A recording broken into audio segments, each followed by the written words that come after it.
Welcome to The Explainer. Today, we're diving into the Abhidhamma's view of the mind. And, rather than thinking of your mind as just this one giant singular entity, I want you to imagine it more like a complex recipe.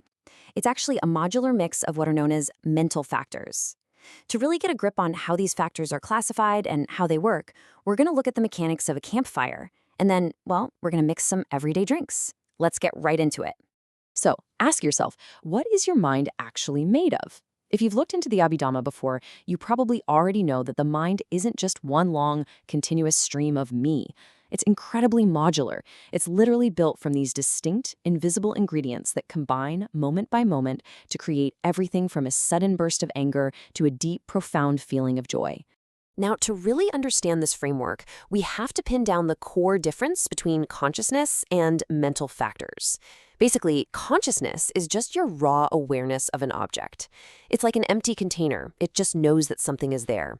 The mental factors, on the other hand, provide the actual quality, the specific textures and flavors of that experience.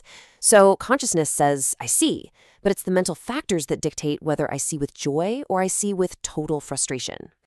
To grasp the exact relationship between these two things, imagine a campfire. In this classic analogy, the firewood acts as our consciousness. It's the base. The fire itself represents the mental factors. Just by looking at a campfire, you inherently understand that the fire and the firewood share this incredibly intimate, codependent relationship, right? Okay, within Buddhist psychology, there are four key characteristics that govern how these mental factors relate to consciousness. We have ikupada, ika nirodha, ikavatuka, and ikalambana. Let's break down exactly how these four distinct principles operate seamlessly, keeping our fire analogy in mind. The first characteristic, step one, is ikupada. This means that the mental factor arises concurrently with the consciousness. A mental factor doesn't just manifest out of nowhere in a void. It sparks into existence right alongside consciousness, exactly how a fire needs wood to actually ignite. Step two is ikanirodha. They perish together. Think about it. When the firewood burns out, the fire vanishes. It doesn't just float around in thin air. Similarly, when a moment of consciousness fades, its associated mental factors instantly fade right along with it. They are born together and they cease together. And this codependence gets even deeper with steps 3 and 4. Ikavatuka means they cling to the exact same object, and ikalambana means they share the exact same base. The flames stay locked onto that specific piece of firewood. They aren't wandering off to burn somewhere else in the camp. So if your consciousness is focused on a beautiful sunset, the mental factor, let's say a feeling of awe, is clinging to that exact same sunset. They are completely 100% unified in their focus and their origin. All right, so we've mapped out the mechanics of how they operate. Now let's shift gears a bit and look at how these factors are actually classified. To visualize this modularity, let's talk about something we all love, mixing your favorite drinks. Just like different ingredients combine to make entirely different beverages, mental factors group together to create specific types of consciousness. Making soda requires water, sugar, and carbonation. Juice relies on water, vitamins, and orange. Tea just needs water and leaves. The precise ingredients you put in determine the final outcome. Well, your mind operates in this exact same modular fashion. But notice the one constant across all those beverages. Water, right? It's the foundational ingredient. This is a perfect way to define our universal mental factors. You literally cannot have a drink without water, and you cannot have a single moment of consciousness without these universal baseline factors present. They are the absolute prerequisite for any mental reality whatsoever.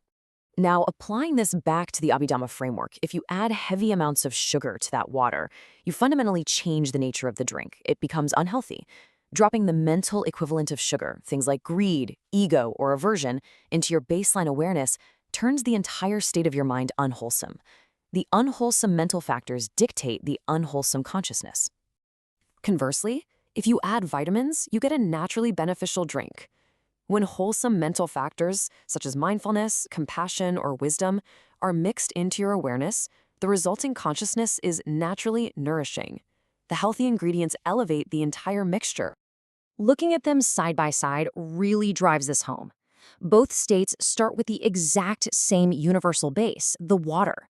But the ultimate quality of the consciousness is radically altered based entirely on the specific factors added to the mix. It really just goes to show how incredibly malleable our baseline awareness truly is. So the big takeaway here is that mental factors determine the ultimate quality of your mind. Your consciousness is just the raw awareness. It's the water in the glass, or the firewood waiting to catch a spark.